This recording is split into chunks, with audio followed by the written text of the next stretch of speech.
அனைவருக்கும் இனிய காலை வணக்கம். யாழி மற்றும் ஆற்றல் சார்பாக ஐயான் இன்னைக்கு நான் தனித்துவமானவன் அப்படின்றது 23 நாட்கள் வகுப்பறை முடிஞ்சு, அதாவது 23 days கிளாஸ் முடிஞ்சு, இப்போ நம்ம ஒரு 5 நாள் ஒர்க் ஷாப் பண்றோம்.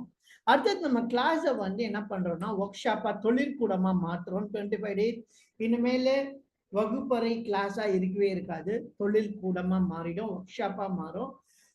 இன்னைக்கும் நேத்து நேத்து உங்க எல்லாருக்கும் போட்டிருப்போம் ஒரு ஷீட்டு. நேத்து வர முடியாதவங்க எல்லாருக்கும் யூடியூப் லிங்க் கொடுக்குறேன், பார்த்துக்குங்க. ஒர்க் ஷீட்டை ஃபில்அப் பண்ணுங்க, ஒர்க் ஷீட்டை ஃபில்அப் பண்ணி அனுப்புங்க. ஸோ ரொம்ப ரொம்ப நன்றி வந்ததற்கு. இன்னைக்கு டேட் சொல்லி ஆரம்பிச்சிடலாம். இன்னைக்கு 13ஆம் தேதி, அதாவது செவ்வாய்க்கிழமை 13ஆம் தேதி மாசி மாதம் குரோதி ஆண்டுல இருக்கும். தமிழ்ல செவ்வாய்க்கிழமை 25ஆம் தேதி பிப்ரவரி மாதம் 2025. ஸோ ஆங்கிலத்தில் டியூஸ்டே 25th பிப்ரவரி 2025. ஸோ ரொம்ப ரொம்ப நன்றி வந்ததற்கு. நம்ம இன்னைக்கு ரொம்ப அருமையான டாபிக்கா என்னன்னா நீர் வணிகத்தில், அதாவது நீர் அப்படின்ற சப்ஜெக்ட. நேற்று நிலம் பார்த்தோம், இன்னைக்கு நீர் பார்க்குறோம். நீர் பஞ்சபூஜ சக்திகள். ஏன்னா 5 நாள் தான் இருந்துச்சு, எப்பயுமே 7 நாள் கிளாஸ் தான் போடுவோம். இப்ப 5 நாள் இருந்ததுனால 5 நாள் கிளாஸ் போட்டதுல 5ஆ பிரிச்சுட்டோம். பஞ்சபூதம் அப்படின்றது 5 தானே, அதனால 5ஆ பிரிச்சுட்டோம். வாட்டர் அப்படின்றது, வாட்டர்னா என்ன இல்ல, அடாப்டபிலிட்டி அண்ட் ஃப்ளோ பிசினஸ் அப்படின்னு, ஃப்ளோ இன் பிசினஸ்ன்றாங்க. நீர் அப்படின்றதுல வணிகத்தில் நெகிழ்வுத்தன்மை மற்றும் ஓட்டம். இதுதான் நம்மளோட இன்னையோட கிளாஸ் சப்ஜெக்டா இருக்கு. வாங்க நேரடியா நம்மளோட அதாவது ஒர்க் ஷாப்புக்கு போயிடலாம். இந்த ஒர்க் ஷாப்ல நிறைய விஷயம் நீங்க கத்துக்க போறீங்க. 1 2 இல்ல, நிறையவே கத்துப்பீங்க. வெல்கம்.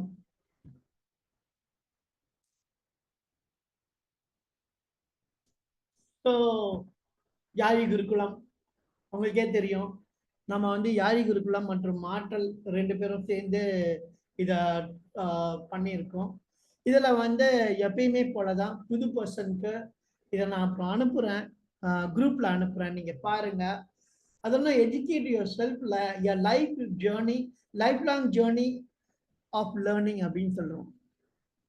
வாழ்நாள் முழுவதும் கற்றல் பயணத்தை தொடருங்கள் அப்படின்னு சொல்லுவோம். அந்த தொடருங்கள் நான் எல்லாமே விட்டுட்டேன், அதை நீங்க அப்படியே போட்டுக்கோங்க. அப்புறம் நான் கோட்டை மாத்தி அனுப்புறேன். இது நான் எனக்கு மனசுல என்ன பட்டுச்சோ அதை எடுத்து எழுதி உங்களுக்கு அனுப்பியிருக்கேன். ஏன்னா நான் எப்படி சாதிச்சு வந்தேன், நான் என்ன மாதிரி விஷயங்கள் எல்லாம் சாதிச்சேன்றதுல எடுத்து எழுதியிருக்கேன். ஸோ நீங்க அப்புறம் உங்களுக்கு சொல்றேன். எப்பயும் போல நம்ம சொல்றதுதான், repetition is the mother of, repetition is the sauce to mastery அப்படின்னு சொல்றோம். ரிப்பிட்டேஷன் வேற வழி இல்லை, ரிப்பிட்டேஷன் சாஸ் டு மாஸ்டரின்னு தான் சொல்லி ஆகணும். அந்த அளவுக்கு திருப்பி திருப்பி ரிப்பிட்டேஷன் பண்ணதான் நமக்கு எல்லாமே பர்ஃபெக்டா மாறும்ன்றதுனால சொல்றோம். ஸோ நம்ம அடுத்ததுக்கு வந்துருவோம். எப்பயும் போல repetition is the mother of ஸ்கில்னு சொல்லணும். திறமைகளின் தாயே திரும்ப திரும்ப சொல்வதுதான் அப்படின்றது. ஏன்னா திருப்பி திருப்பி ஒரு விஷயத்த சொல்லும் போது நீங்க விஷயத்த கத்துப்பீங்க. அதனால திறமைகளின் தாயே திரும்ப திரும்ப சொல்லுதல் தான் அப்படின்னு சொல்லலாம். ஸோ அடுத்தது நம்ம என்றைக்கு தொடங்கணும் அப்படின்னா அது 20, அதாவது கிட்டத்தட்ட 2021, 2023, 24, 25, 20 இங்க இருக்கு. நம்ம அதை பத்தி எல்லாம் நேத்தே சொல்லி இருக்கோம், அதனால அதையும் ஸ்கிப் பண்றேன். இன்னைக்கு வாங்க ஒரு அருமையான சப்ஜெக்ட், வாட்டர், நீர் வணிகத்தின் நெகிழ்வு தன்மை மற்றும் ஓட்டம். ஓட்டம்னா எப்படி ஓடுது, நீர் மாதிரி தண்ணி மாதிரி டானா அப்படிம்பாங்க, அப்படியே தண்ணி மாதிரி ஓடணும், ஒரு இடத்துல நிக்க கூடாது. அதனால நெகிழ்வு தன்மை அப்படின்றது வரணும். ஸோ இதுக்கு வாங்க ஒரு டிஸ்கஷன், அதான ஒரு கீ கொஸ்டின் அப்படின்னு சொல்லலாம். இது ஐஸ் பிரேக்கர் கொஸ்டின்னு சொல்லலாம். பனி உடைச்சா எவ்வளவு கஷ்டமா இருக்கும், அந்த மாதிரி ஐஸ் பிரேக்கர் கொஸ்டின் சொல்லலாம். அதுக்கு மேலே டிஸ்கஷன் என்னன்னா, நம்ம என்ன பண்ண போறோம்னா நீரின் தன்மை அது எப்படி இருக்கும்னா நெகிழ்வு தன்மையா இருக்கும். நெகிழ்வுன்னா எந்த இடத்துல வச்சாலும் மாறிக்கிற தன்மை தான் நெகிழ்வு தன்மை அப்படிங்கிறோம். மீள்தன்மை அப்படின்றது மீண்டு வரக்கூடிய தன்மை, மீள்தன்மை மற்றும் தடைகளை கடக்கும் திறன். எந்த இடத்துல நீங்க போட்டாலும் அணையே வடச்சுக்கிட்டு வெளியில வரும்னு சொல்லுவாங்க. அது மாதிரி தடைகளை கடந்து போகும் திறன் கொண்டதுதான் இந்த நீர். என்ன சொல்லுவாங்க, அந்த நேச்சர் ஆஃப் வாட்டர் வந்து adaptability, resilience, ability to navigate அப்படின்னு சொல்லுவாங்க. எபிலிட்டி டு நேவிகேட் அப்டக்கல்ஸ் அப்படின்னு சொல்லுவாங்க. ஸோ இதுல வந்து உங்களுக்கு ஒரு ஐஸ் பிரேக்கர் கேள்வி, அதெல்லாம் பனி உடைக்கிற கேள்வி என்னன்னா, வணிக வெற்றிக்கு நெகிழ்வுத்தன்மை ஏன் முக்கியம், ஏன் அவசியம் அப்படின்னு சொல்லி நீங்க நீங்க வந்து எழுதுங்க. ஏன்னா இது ஒரு கொஸ்டின் தான் நான் கேட்கிறேன். இது என்ன மாதிரி ஆன்சர் பண்ணணுன்றதையும் நான் சொல்லிடுறேன். நெகிழ்வுத்தன்மை எவ்வாறு தழுவுவது, அதான அது எந்த அளவுக்கு நம்ம அடாப்ட் பண்ணிக்கணும் அது கூட சேர்றது, மற்றும் கவனத்தை இழக்காமல் வணிக சுறுசுறுப்பை எவ்வாறு உருவாக்குவது என்பதை கற்றல். இதுதான் நம்ம இன்னைக்கு பண்ண போறோம். ஏன்னா கவனத்தை இழக்காமன்னா ஏதோ ஒரு பிரச்சனை வந்துச்சுன்னா அங்க வந்து நம்ம ஃபோக்கஸ் போயிடும். அந்த மாதிரி ஃபோக்கஸ் போகாம டீப் ஃபோக்கஸா எப்படி இருக்குது, வணிக சுறுசுறுப்பு அதெல்லாம் வந்து ஸ்பீடா வந்து நிறைய விஷயத்த செய்யறது எப்படி வந்து உருவாக்க போறோம் நமக்குள்ள அப்படின்றத நம்ம கத்துக்க போறோம் இன்னைக்கு. Learning how to embrace flexibility and build business agility without losing focus அப்படின்னு சொல்லுவோம். இது வந்து ice break.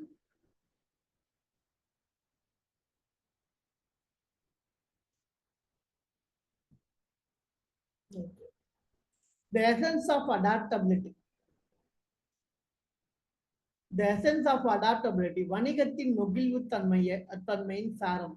The essence of adaptability in business அப்படின்னு சொல்லலாம். சரி, என்னன்னு நீங்களே பாருங்க. அடுத்தது வரப்போகுது.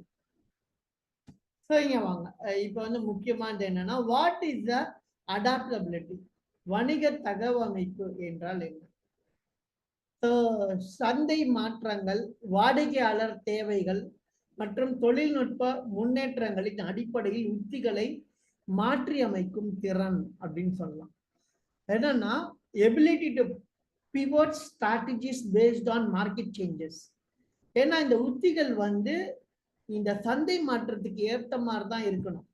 அது இல்லாட்டி நீங்க பாட்டுக்கும் எதையாச்சும் ஒண்ணு செஞ்சுட்டு வந்தீங்கன்னா, லாஸ்ட்ல வந்து கமலஹாசன் படத்துல வந்த மாதிரி மாவு விற்க போனேன் காத்தடிக்கும் நேரம் அப்படின்னு சொல்லிட்டு காத்தடிச்சு போயிடுச்சு, உப்பு விற்க போனேன் மழை வந்து எல்லாத்தையும் காலி பண்ணுச்சு அப்படின்ற மாதிரி பாட்டு பாடிக்கிட்டு சோகமா திரிய வேண்டியதுதான். ஏன்னா சந்தை எந்த டைம் மாற்றம் இருக்கோ அதுக்கேற்ற மாதிரி போகணும். காத்தடிக்கிற போது யாராச்சும் மாவு விற்க போவாங்களா? நான் மாவு விற்க போகும்போது காத்தடிச்சுன்றாங்க. ஏன்னா அவர் சோகமா பாடுவாரு, அது கலாய்க்கலன்னா இருந்தாலும் வந்து வேற வழி இல்லை. எந்த டைம்ல பண்ணோன்றது தெரியாது. உப்பு விற்கிறது போய் மழை காலத்துல போய் விட்டா நாங்க உப்பு கரைஞ்சி போயிடும். அது மாதிரி எந்த டைம்ல வந்து நம்ம பண்றோன்றது தான் இருக்கு. அடுத்தது வந்து தோல்வியிலிருந்து கற்றுக்கொண்டு தேவையான மாற்றங்களை செய்தல். இதுதான் ரொம்ப ரொம்ப முக்கியம். Learning from failures and making necessary adjustment, இதான் நம்ம பண்ண போறோம். அடுத்தது வந்து சைக்காலஜிக்கல் தியரி சப்போர்ட்டிங் அடாப்டபிலிட்டி.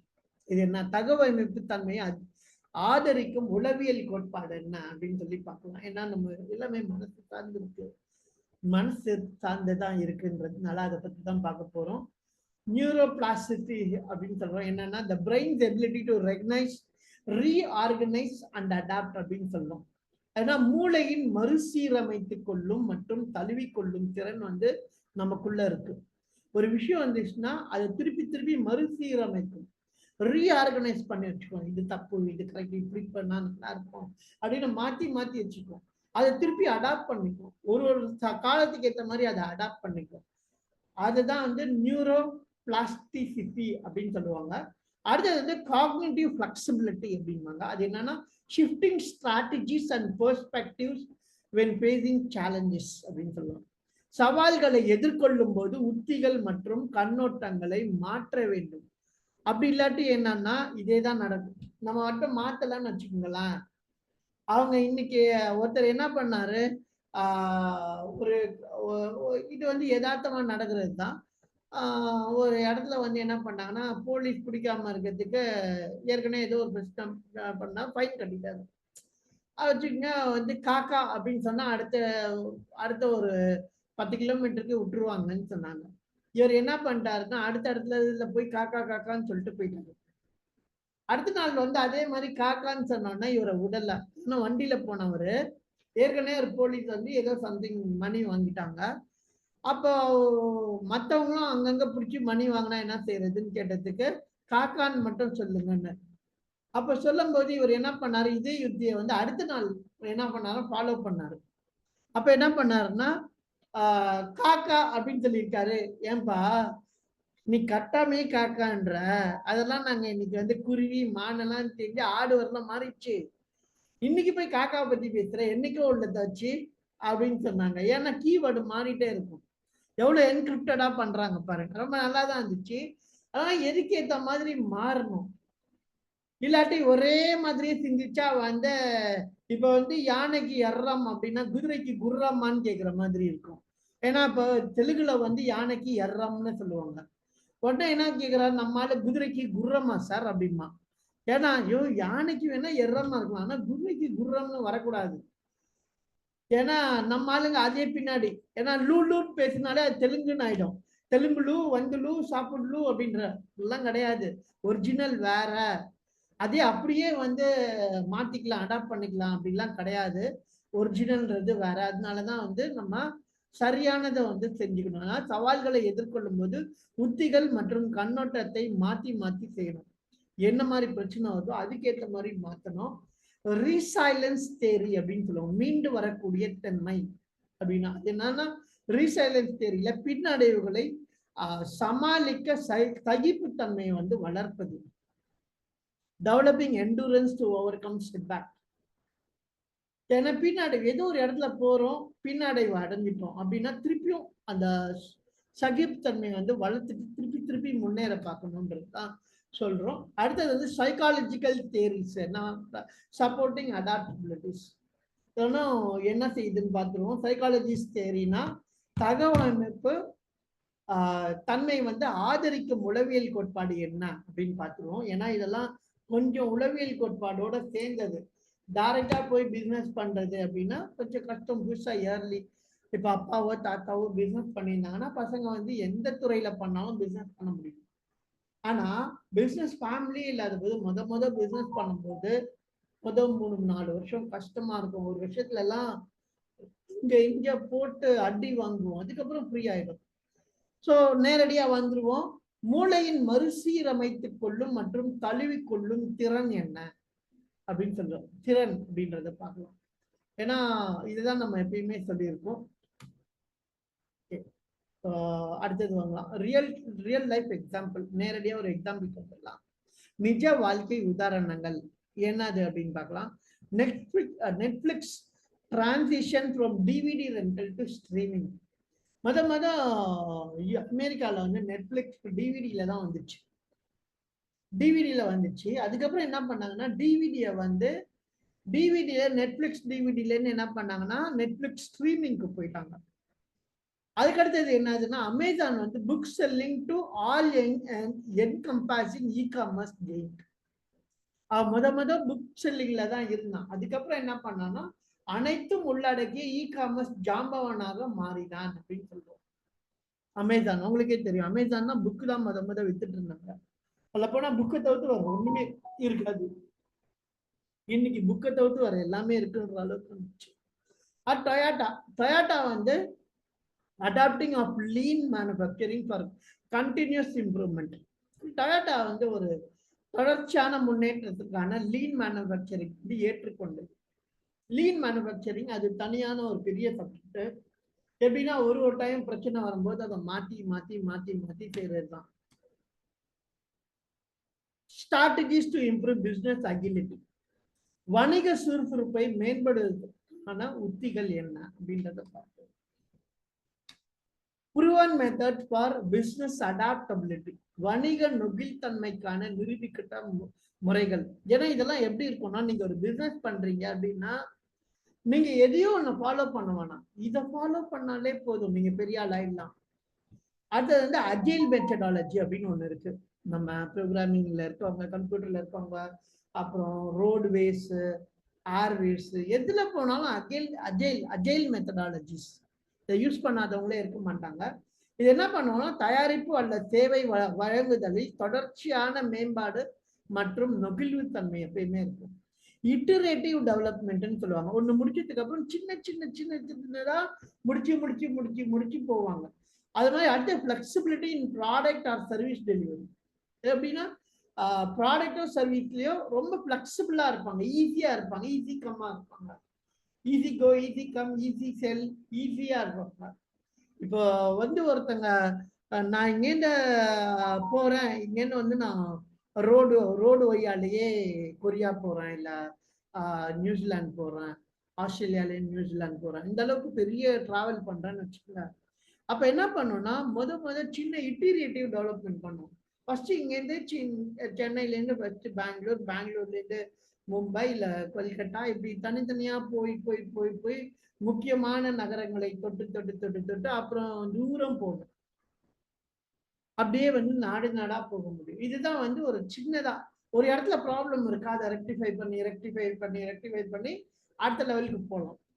இதுதான் நம்ம சொல்றோம். அடுத்தது விரைவான பின்னூட்ட சுழற்சிகள் மற்றும் தொடர்ச்சியான முன்னேற்றத்தை வந்து ஊக்குவிக்கின்றன.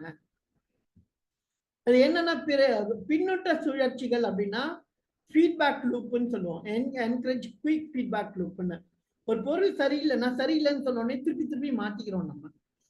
நம்ம என்ன ஒரு சில டைம் வந்து விஷுவலா எதுவுமே போடாம பண்ணோம், அப்புறம் விஷுவலா போட்டு பண்ணோம், பிபிடி போட்டு பண்ணோம், பிபிடி போடாம பண்ணோம், டிஃப்ரெண்டா நம்ம ட்ரை பண்றோம், வேற மெத்தட்ஸ்ல எல்லாம் ட்ரை பண்றோம்.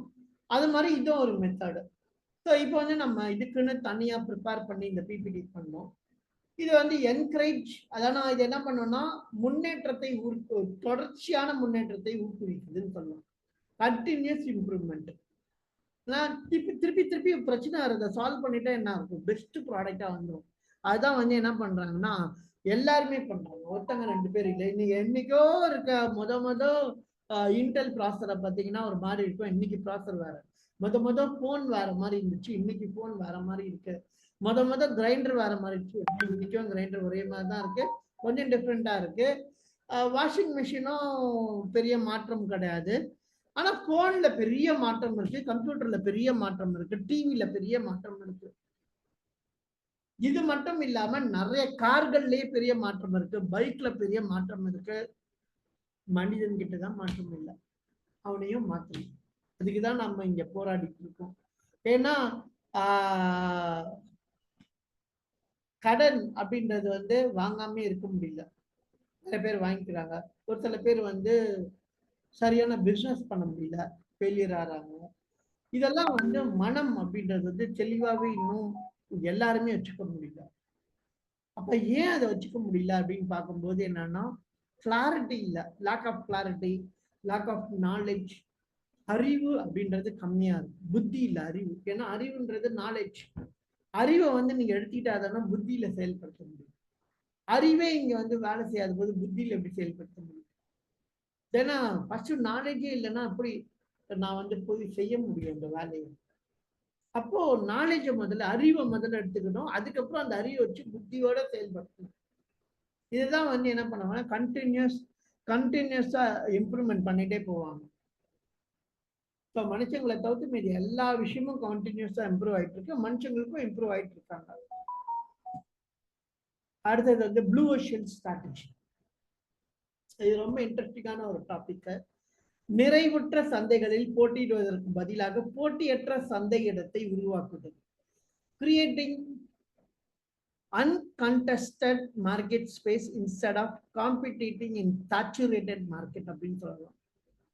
ப்ளூ ஓஷன் ஸ்ட்ராட்டஜினா என்ன? ரொம்ப ஈஸி.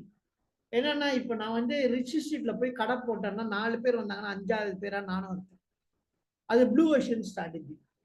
அது மாதிரி இல்லாம தனியா ஒரு ஊர்ல போய் நான் கடை போடும்போது அங்க யாருமே இருக்க மாட்டாங்க. அப்போ நான் வந்து என்னோட ப்ளூ ஓஷன் ஸ்ட்ராட்டஜி நல்லா இருக்கும். இது ஒரு கதையே இருக்கு. என்ன கதைன்னா வந்து ஒரு ஊர்ல போயிருக்காங்க. ஒரு ஊர்ல வந்து செப்பல் விற்க போயிருக்காங்க. ஒருத்தர் கூட செப்பல் வாங்கல.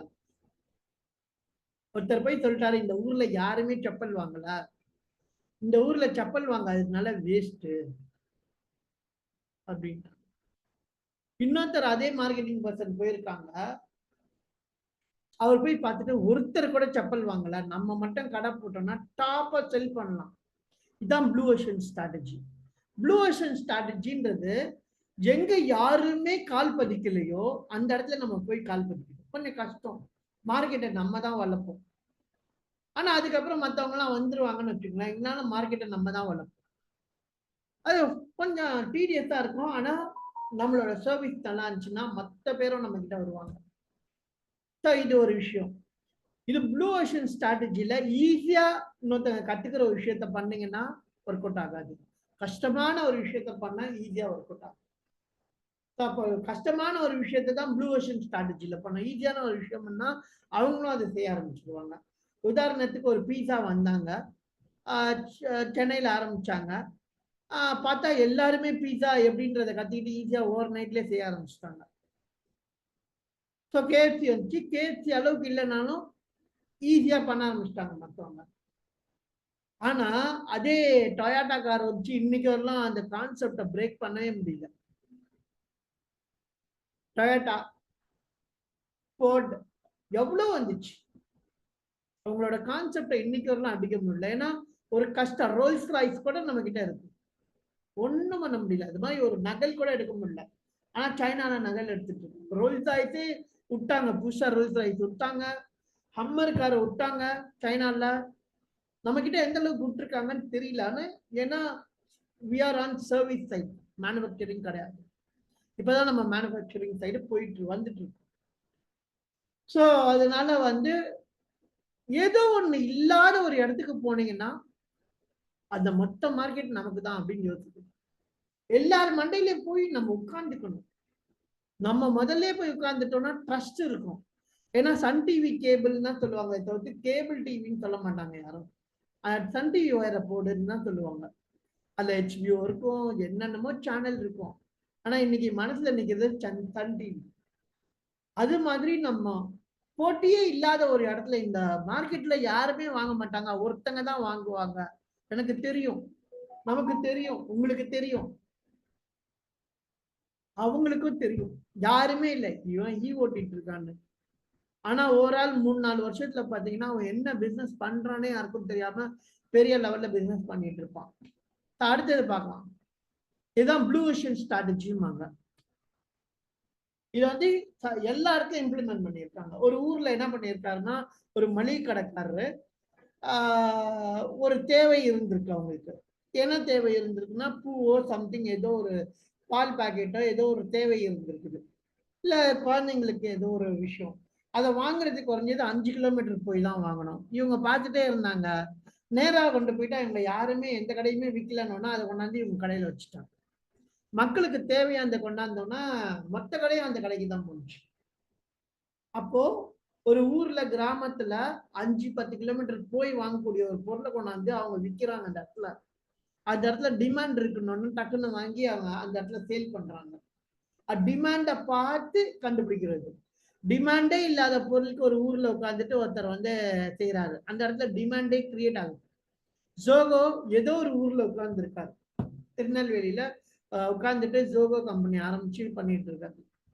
ஒரு சாதாரண ஊர்ல இருந்து கூட பெரிய லெவல்ல சம்பாதிக்க முடியும் அப்படின்றது இன்ஃப்ராஸ்ட்ரக்சர் எதுவுமே. ஆனாலும் ஒர்க் பண்ற ஜோகோவில் ஒர்க் பண்றவங்க எல்லாம் பாத்தீங்கன்னா பெரிய லெவல்ல எல்லாம் ஒர்க் பண்ணாங்க. ஸ்கில் செட் பேஸ்ல எடுப்பாங்க. 10th ஃபெயிலா இருப்பாங்க. ஜோகோட பெரிய எம்டி பாத்தீங்கன்னா 10th ஃபெயில் அப்படிம்பாங்க.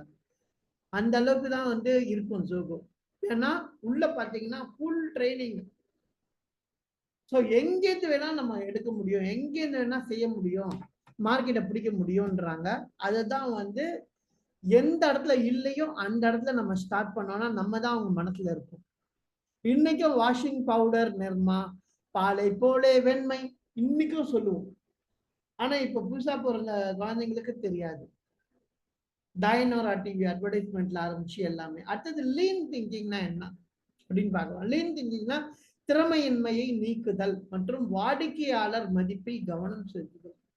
Eliminating inefficiencies, focusing on customer value, consumer value. ஏன்னா கஸ்டமர் வேற, கன்சூமர் வேற. கஸ்டமர்ன்றவங்க வாங்குறவங்க, கன்சூமர்ன்றவங்க உபயோகப்படுத்துறவங்க. எனக்கு ஒரு சாப்பாடு வேணும், ஆனா என்னால போய் வாங்க முடியல, நான் தான் கன்சூமர். ஒருத்தவங்க வாங்கிட்டு வராங்கன்னா அவங்க கஸ்டமர். கஸ்டமரை சாட்டிஸ்ஃபை இல்லை, கன்சூமரை சாட்டிஸ்ஃபை பண்ணுறாங்க. கன்சியூம்னா எடுத்துக்கிறது, கன்சூம் பண்றவங்க. ஸோ திறமையின்மையை நீக்குதல் அப்படின்னா நமக்கு ஒரு சில விஷயம்லாம் கஸ்டமர் கிட்ட பண்ண முடியாம இருக்கும். அதெல்லாம் நமக்கு படிப்படியா நீக்கணும். அதுக்கு வாடிக்கையாளரோட மதிப்பில் வந்து கவனம் செலுத்தணும். அவங்களுக்கு எந்த அளவுக்கு மதிப்பு கொடுக்குறீங்க. மதிப்பு கொடுக்குறது என்னன்னா அவங்க வணக்கம் சார், நல்லா இருக்கீங்களா ஐயா, அந்த மதிப்பு கிடையாது. மதிப்புன்றது வந்து அவங்களுக்கு என்ன தேவையோ அந்த விஷயத்த கொடுக்குறது தான் மதிப்பு. அவங்க அவங்க வந்து ஒரு பால் வேணும்னு கேட்குறாங்க. அது எதுக்காக பண்ண போறாங்க? போய் டீ போட்டு சாப்பிட போறாங்க. அதே நான் டீயா கொடுக்குறேன் அப்படின்னு சொன்னா மதிப்பு கூட்டுதல் பண்ணியே நம்ம கொடுத்துட்டோம்னு அர்த்தம்.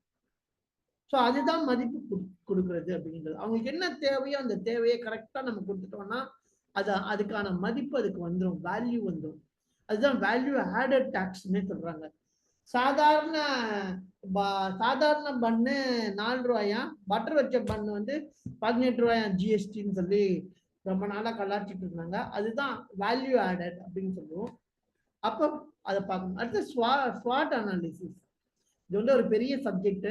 இருந்தாலும் சின்னதாக இந்த 3 இப்ப சொன்னது எல்லாமே பெரிய சப்ஜெக்ட் தான்.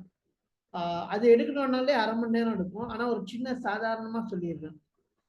ஸ்வாட் அனாலிசிஸ் உங்களுக்கே தெரியும்.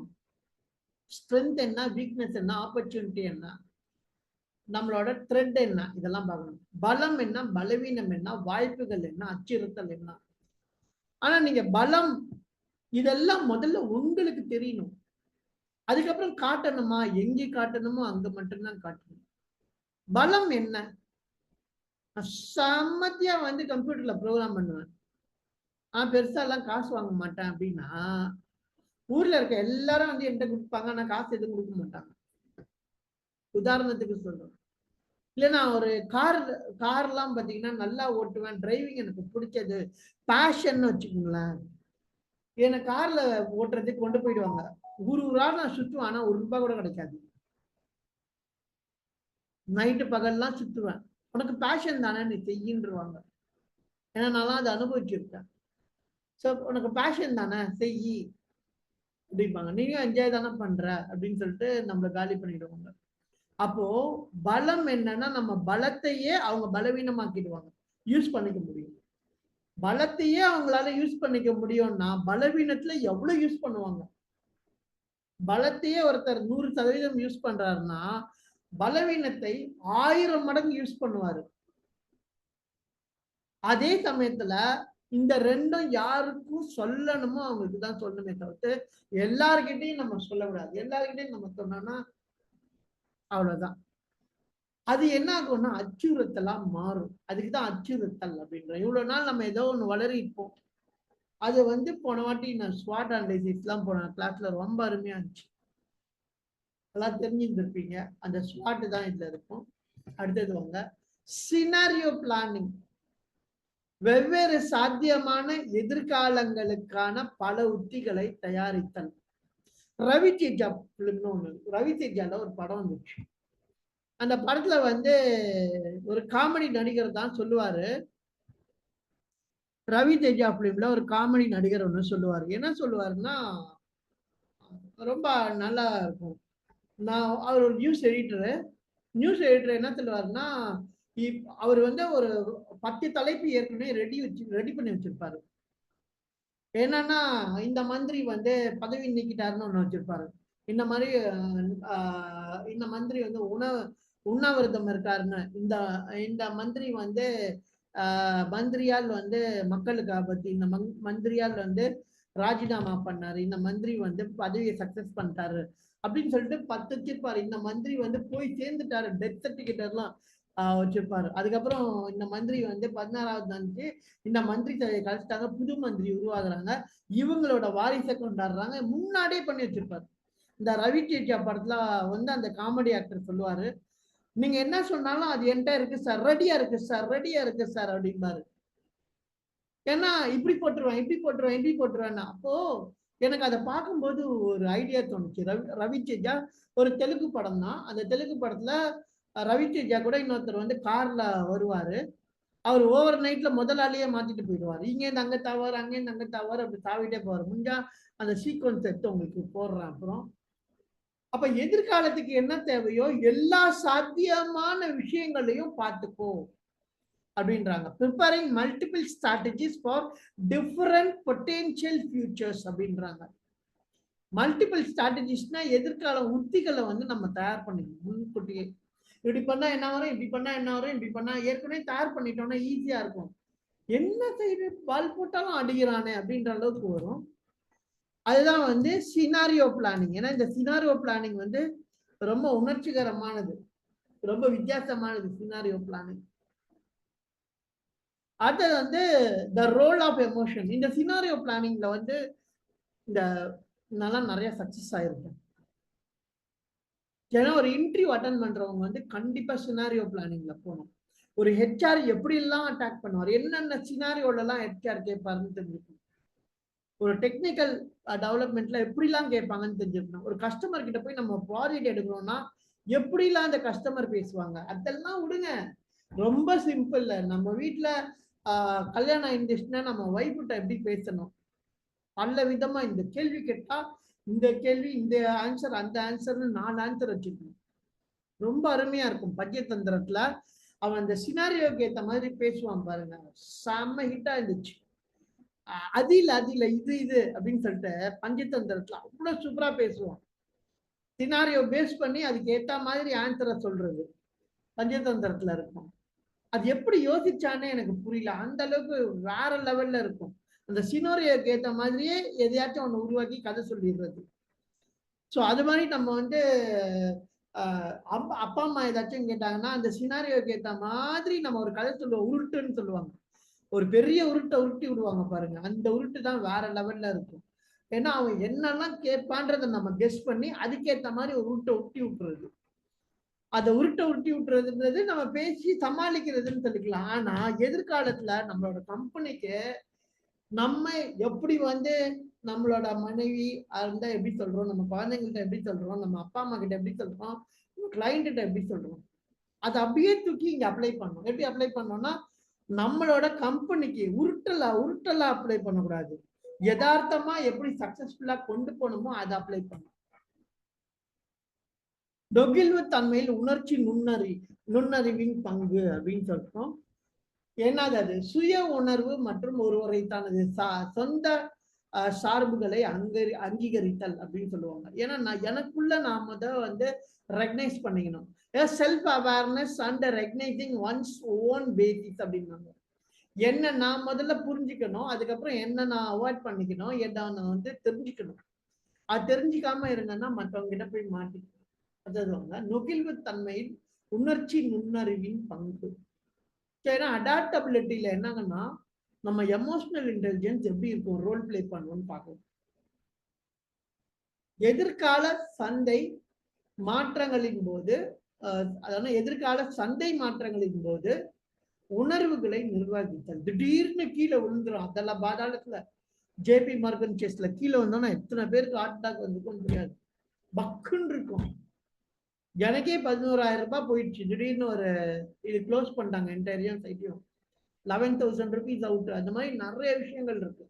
Using empathy to understand evolving customer need ரொம்ப இம்பார்ட்டன்ட். வளர்ந்து வரும் வாடிக்கையாளர் தேவைகளை புரிந்து கொள்ள இரக்கத்தை பயன்படுத்துதல்.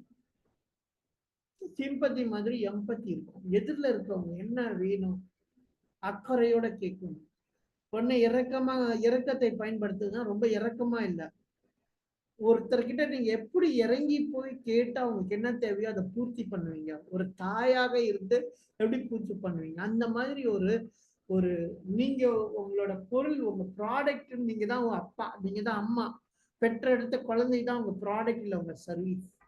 அந்த சர்வீஸை வந்து நீங்க வந்து கொடுக்கணும். இன்னொருத்தவங்களுக்கு கொடுக்கும் போது அப்படி ஒரு தாய்மையில வந்துடணும், தாய்மையா வரணும். அதான் வந்து ஒரு தாய்மை இருக்கவங்க மட்டும்தான் எம்பத்தி பார்ப்பாங்க, இரக்க குணம் இருக்கும் அப்படின்னு சொல்லுவாங்க. அந்த அளவுக்கு இறங்கி அந்த குழந்தைங்க கூட சாப்பாடு கொடுத்து கொடுத்து ஒரு இறக்க சுபாவம் இருக்கும் பெண்களுக்கு. அந்த அளவுக்கு நம்ம வாடிக்கையாளரை பார்க்கணும்னாங்க. அடுத்ததுக்கு வருவோம். காலத்திற்கேற்ப மாறு அப்படின்னு சொல்லுவோம். Change according to the time இதான் சொல்லுவோம். அது என்ன, எதுக்காக இதை சொல்றோம்னா, it emphasizes the importance of adapting to changing circumstances. காலத்துக்கு ஏற்ற மாதிரி மாற முடியலன்னா நம்ம மாட்டிக்கும். சூழ்நிலைக்கு ஏற்ப செயல்படு அப்படின்னு சொல்லுவோம். Act according to the situation. என்ன சிச்சுவேஷன் இருக்கோ அதுக்கேற்ற மாதிரி தான் பண்ணும், இல்லாட்டி நம்ம மாட்டிக்கும். ஸோ தண்ணி தான் இருக்கு, தண்ணிக்கு மேலதான் வீடு கட்டணும்னா அதுக்கேற்ற மாதிரி தான் வீடு கட்டணும். அறிவாளி வந்து காலத்தை கணிப்பான். அப்படியா wise man, wise person anticipate the times அப்படின்னு சொல்லுவோம். என்ன நேரத்துல என்ன வரப்போகுது முன்னாடி தெரியும். நொகிழ்ந்து கூடு, பெண்ட் அண்ட் கிவ் வே அப்படின்னு சொல்லுவோம். ஏன்னா எப்பயுமே ஒரு இடத்துல பெண்ட் பண்ணி போயிட்டோம்னா நமக்கு இந்த ஒரு பிரச்சனையும் வராது. அடுத்தது பார்ப்போம். மாற்றம் என்பது வாழ்க்கையின் விதி அப்படின்னு சொல்லலாம். ஏன்னா மாற்றம் என்பது வாழ்க்கையின் விதி. To change is the rule of life அப்படின்னு நான் சொல்லுவோம். Change is the rule of life.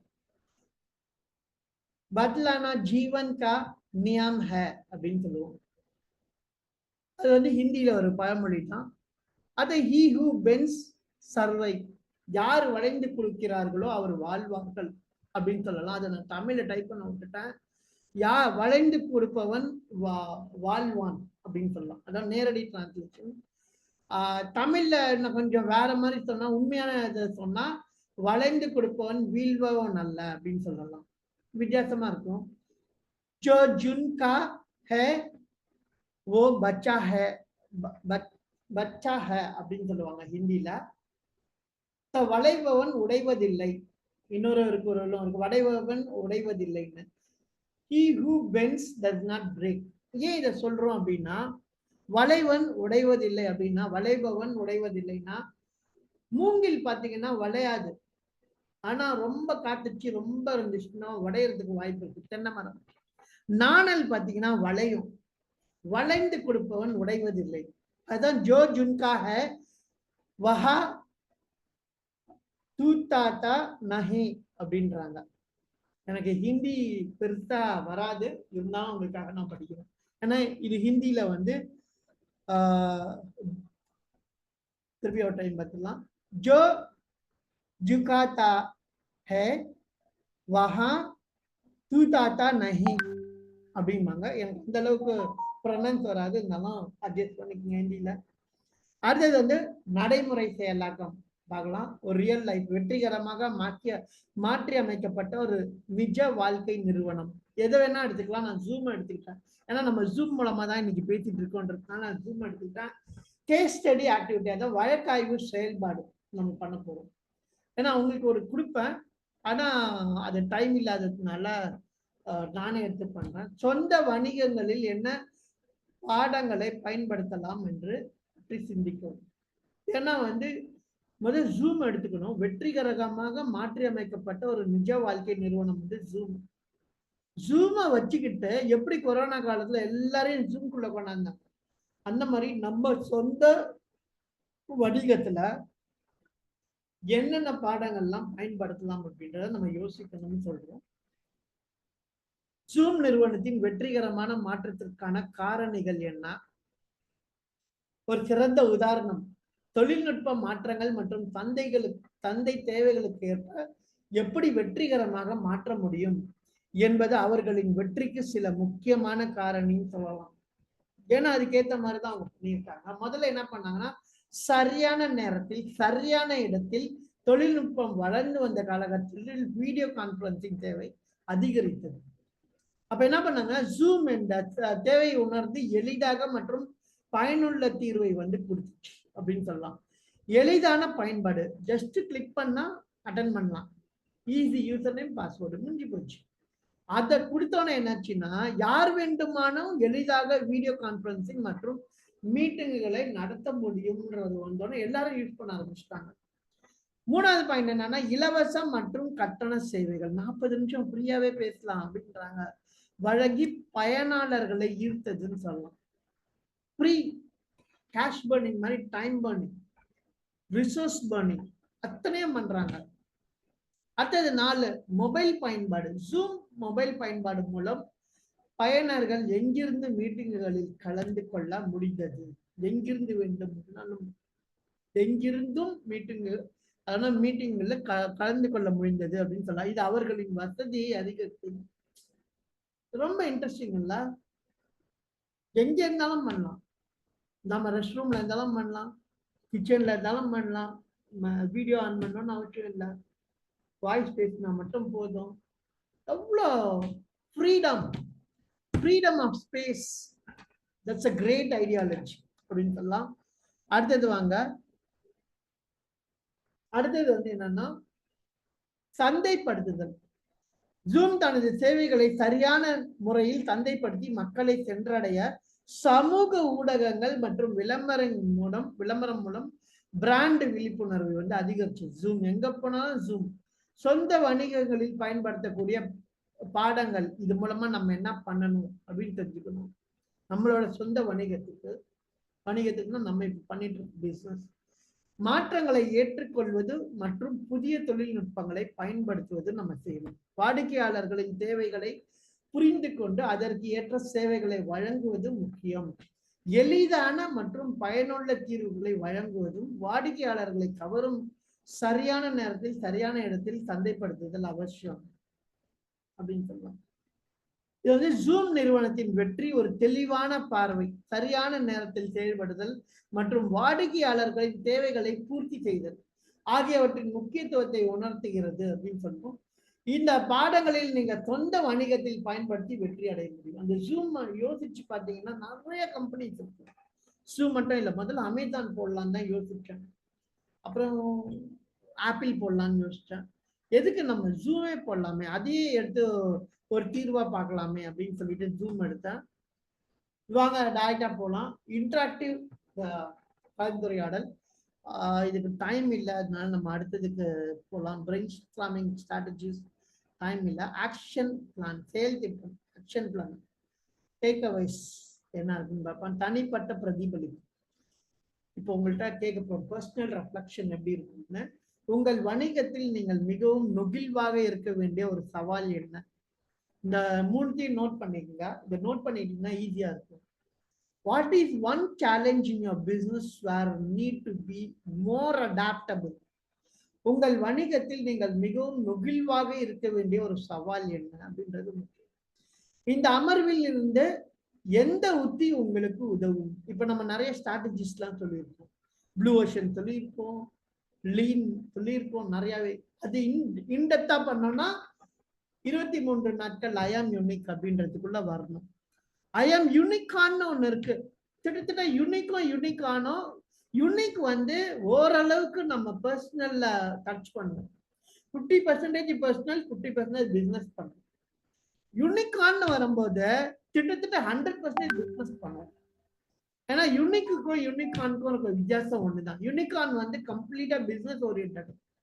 Unique வந்து பிசினஸும் பர்சனல் நல்லா இருந்தாலும் பிசினஸ் நல்லா இருக்கும். உங்க ஹெல்த் நல்லா இருந்தாலும் பிசினஸ் பண்ண முடியும். அப்போ உங்களை நீங்களே எப்படி க்ரூமிங் பண்ணிக்க முடியும்? தன்னைத்தானே செதுக்கி கொள்ளும் சிற்பி போல் இருக்கிறதுக்கு தான் ஐ ஆம் யூனிக், நான் தனித்துவமானவன் அப்படின்றது. அதுக்கு அதே 3 கொஸ்டின் கொடுத்துருக்கோம். இந்த அமர்வில் இருந்து அடுத்த 30 நாட்களில் அதை எப்படி பயன்படுத்துவீர்கள் அப்படின்ற ஐடியாஸும் கேட்டிருக்கோம். வாங்க, ஃபைனல் தாட்ஸ், இன்ஸ்பிரேஷனல் கொண்டு இறுதி எண்ணங்கள் மற்றும் ஊக்கமளிக்கும் மேற்கோள் என்னது? Adaptability is more about the powerful difference between adapting to cope and adapting to cope and adapting to win. ரொம்ப ரொம்ப இம்பார்ட்டன்ட், சூப்பரான ஒரு விஷயம். இது வந்து மேக்ஸ் மேக்கியோன் அப்படின்றவர் சொல்லியிருக்காரு. நெகிழ்வு தன்மை என்பது சமாளிக்க மாற்றியமைப்பதற்கும் வெற்றி பெற மாற்றியமைப்பதற்கும் இடையிலான சக்தி வாய்ந்த வேறுபாட்டை வந்து பற்றியது அப்படின்னு சொல்றாங்க. அதான் சமாளிக்க மாற்றியமைப்பதற்கும், சமாளிக்கன்னா அப்படியே சமாளிச்சுட்டு போறது, அதுக்கும் வெற்றி பெற மாற்றி அமைப்பதற்கும் எவ்வளவு இடையான சக்தி வாய்ந்த வேறுபாட்டை கொண்டிருக்கின்றோம். அடாப்டபிலிட்டின்றது வந்து நீங்க சமாளிக்கிறதா இல்ல வெற்றி பெறதுக்கு பண்ண போறீங்களா? சமாளிக்கிறது ஒருபோதும் வெற்றி அடைய முடியாது. ஏன்னா சமாளிக்க முடியும், அந்த நேரத்துக்கு அதை சமாளிக்க முடியும். ஆனா வெற்றி அடைதல்ன்றது வேற. அந்த அடாப்டபிலிட்டின்றது அந்த கேப்ல தான் சொல்றாங்க. Adaptability is about the powerful difference between adapting to cope and adapting to win. நீங்க அடாப்டிங் டு கோப் பண்ண போறீங்களா, அடாப்டிங் டு வின் பண்ண போறீங்களா? அந்த ரெண்டுத்துக்கும் நடுவுல தான் நீங்க இருக்கணும்.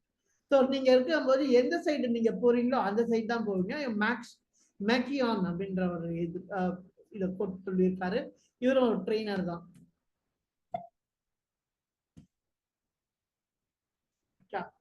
வாங்க எப்பயும் போல நம்ம 2 புக்கை பார்க்கலாம். Blue ocean strategy. யாரும் பண்ணாத இடத்துல நான் பண்ண போறேன்.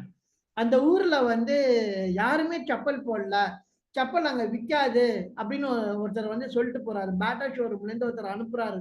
இல்ல ஏதோ XYZ ரிபாக் எப்படி வேணா வச்சுக்கோங்க, உங்களோட இஷ்டம். ஏதோ ஒரு ஷோரூம்ல இருந்து அனுப்புறாங்க. பார்த்து இந்த ஊர்ல யாருமே செப்பல் போடலங்க, வேஸ்ட் மார்க்கெட்டிங்.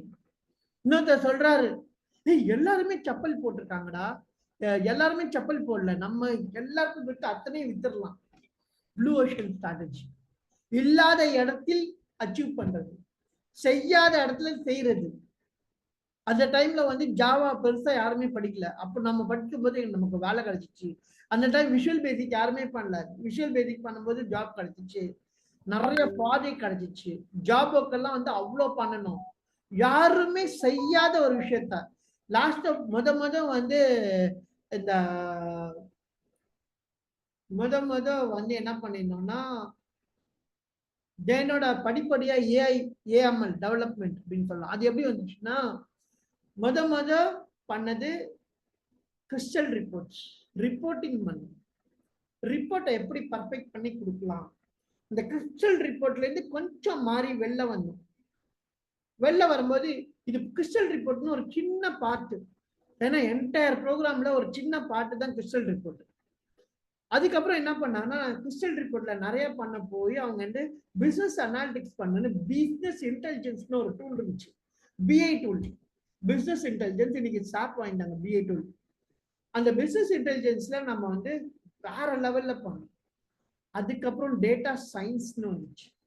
டேட்டா சயின்ஸ்ல போய் பிசினஸ் இன்டெலிஜென்ஸ்ல என்ன இருந்துச்சோ அதோட நெக்ஸ்ட் லெவல்ல போகணும். ரூட் கண்டுபிடிக்கிறது எல்லாமே வேற லெவல்ல இருந்துச்சு. இப்படி கொஞ்சம் கொஞ்சமா மூவ் ஆயிட்டு ஏஐஎம்எல், மிஷின் லேர்னிங், அதுவே லேர்ன் பண்ணிக்கிற மாதிரியும் ஆர்டிபிஷியல் இன்டெலிஜென்ஸ் எப்படி அதுக்கு சொல்லி கொடுக்குறது அப்படின்றதையும் கத்துக்க ஆரம்பிச்சோம். டேட்டா அனாலிட்டிக்ஸ் மட்டும் இல்லை, டேட்டா வந்து விஷுவலைசேஷன் வேற லெவல்ல இருந்துச்சு. கிட்ட 6 வருஷம் ஜாவாவே விட்டுட்டேன் நான், ஃபுல்லா பைத்தான் தான். ஆனா பைத்தான் மட்டும் இல்லை, ஜாவாவும் வேணும்னு கேட்டாங்க. அப்போ ஜாவால பேக் எண்ட்ல ஜாவா ஓடுது, ஃப்ரண்ட் எண்ட்ல பைத்தான் ஓடுது, அந்த சைடு டேட்டாபேஸ் பண்ணுது. ஏன்னா டேட்டாபேஸ் நாலேஜ் வந்து லாஸ்ட் 20 வருஷமா நம்ம ஐடில இருந்ததுனால டேட்டாபேஸ் நாலேஜ் இருக்கும். ஸோ எண்ட் டு எண்ட் மொத்தம் 4 டேட்டாபேஸ் உருப்படியா தெரியும்னு சொல்லலாம். Oracle, Microsoft, DB2, MySQL, PostgreSQL 4ஐயும் சொல்லிடலாம். அது மாதிரி ORM அப்படின்னு ஒன்று இருக்கு. ORM ஆப்ஜெக்ட் ரிலேஷனல் மேப்பிங் இன்னும் முத வந்தபோது 2004-2005 வந்து டாப்ல இருந்தோம். கொஞ்சம் கொஞ்சமா அடாப்ட் பண்றது எல்லாத்தையும். யாரும் இல்லாத போது அதை செய்யும் போது ஈஸியா ஜாப் கிடைக்கும், ஈஸியா ஜாப் ஒர்க் கிடைக்கும், ஈஸியா வந்து ஒரு ப்ராஜெக்ட் நமக்கு கிடைக்கும், நம்ம ஈஸியா பண்ணிடலாம். ஆனா எல்லாருமே வந்துட்டாங்கன்னா அது குப்பை மாதிரி ஆயிடும், அப்ப போய் பண்ண முடியாது. அப்ப அதுக்குள்ள ஒரு ஸ்ட்ராட்டஜியை பில்ட் பண்ணி வேற லெவல்ல போகும். மைக்ரோ நைட் அப்படின்னு சொல்லுவாங்க. அந்த மைக்ரோ நிஷ் என்ன எப்படி இருக்கும் அப்படின்னா, ஏதாச்சும் ஒன்னுல ஸ்பெஷலைஸ் பண்ணும். அந்த மாதிரி ஸ்பெஷலைஸ் பண்ணா ரொம்ப நல்லா இருக்கும். ஹூ மூவ்ட் மை சீஸ் வேற லெவல். பர்சனாலிட்டியை பத்தி சொல்லுவாங்க. என்னோட பர்சனாலிட்டி என்ன, என்னோட ஜாப் ஒர்க் என்ன, எல்லாத்த பத்தியும் வேற லெவல்ல. இதுதான் புக்கு. ரொம்ப ரொம்ப நன்றி. ஃபைனலா அப்படியும் விட மாட்டேன் அவங்கள அப்படின்னு சொல்லிட்டு, நீர் பிரதிபலிப்பு பயிற்சி எப்படி பண்ணலாம். உங்களை நீங்கள் நீராக கற்பனை செய்து கொள்ளுங்கள். உங்கள் வணிகத்தில் அடுத்த சவாலுக்கு நீங்கள் எவ்வாறு பதில் அளிப்பீர்கள். உங்கள் எண்ணங்களையும் உத்திகளையும் எழுதுங்கள். இங்க எழுதி அனுப்பணும். இன்னும் இந்த இந்த பாட்டு முடிஞ்சோன்னா உங்களுக்கு வந்து இந்த பாட்டு முடிஞ்சோன்னா உங்களுக்கு நம்ம ஒரு ஒர்க் ஷீட் இன்னைக்கு கொடுக்குறோம். இந்த ஒர்க் ஷாப்புக்கு நேற்று எத்தனை பேர் வந்து அதை ஃபில் பண்ணிட்டு வந்தாங்கன்னு தெரில. அந்த ஒர்க் ஷாப் வந்து இன்னைக்கு நீங்க ஃபில் பண்ணா எனக்கு சந்தோஷமா இருக்கும். இவ்வளவு தூரம் வந்து கேட்குறீங்க. யாரெல்லாம் நம்மளோட குரூப்ல இருக்கீங்களோ அவங்க எல்லாருக்கும் இருக்கும். குரூப்ல இல்லைன்னா நீங்க வந்து குரூப்ல ஜாயின் பண்ணிடுங்க அப்படின்னு சொல்லிடலாம். நான் முடிஞ்ச வரலாம் நீங்க மொத்தம் 7 பேர் வந்திருக்காங்க. அவங்க எல்லாருக்கும் இன்டர்வியூ கொடுத்துருங்க. இதை யூடியூப்லயும் நான் பதிவு பண்றேன். இந்த டைம் வந்து இன்டராக்டிவா நீங்க கேள்வி கேட்கலாம். யாராச்சும் ஓபன் பண்ணி கேள்வி யாரும் இருக்கீங்களா? நீங்க பாஸ்டிக்ன்றதுனால ரொம்ப ஸ்ட்ரெயின் பண்ணிக்காம பேச வேண்டியதா. சொல்லுங்க ஜி, யாருக்காச்சும் கேள்விகள் டவுட் இருக்கா?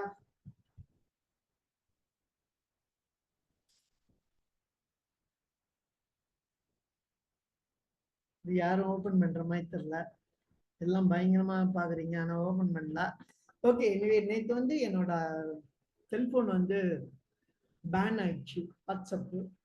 திருப்பி அவங்கள்ட்ட கேட்டு நிறைய மெயில் போட்டு லாஸ்ட்ல திரும்பி வாங்கியிருக்கேன். நிறைய ஆட் பண்ண போல இருக்கு. அதனால நேற்று சரியான கம்யூனிகேஷன் யாருக்கும் கொடுக்க முடியல. ஸோ ரொம்ப நன்றி. ஆற்றல் மற்றும் யாழ் குருகுலம் சார்பாக இன்னைக்கு டேயை தொடங்கிடலாம். நல்லதை சிந்தித்து நல்ல எண்ணங்களை வளர்த்து நல்லதை பார்த்து நல்லதை கேட்டு நல்லதை நுகர்ந்து நல்லதை சாப்பிட்டு நல்லதை பேசி நல்ல செயல்களை செய்து நல்லதை பிறருக்கு பகிர்ந்து நாமும் மகிழ்ச்சியாக இருப்போம், பிறரையும் மகிழ்வுற செய்வோம் சொல்லிக்கிறேன். யாழ் குருகுலம் சென்னையில இருந்து உங்கள் அர்ஜுன் ஸ்ரீதர். மீண்டும் நாளை காலை 4:30 மணிக்கு சந்திக்கலாம். நன்றி, வணக்கம்.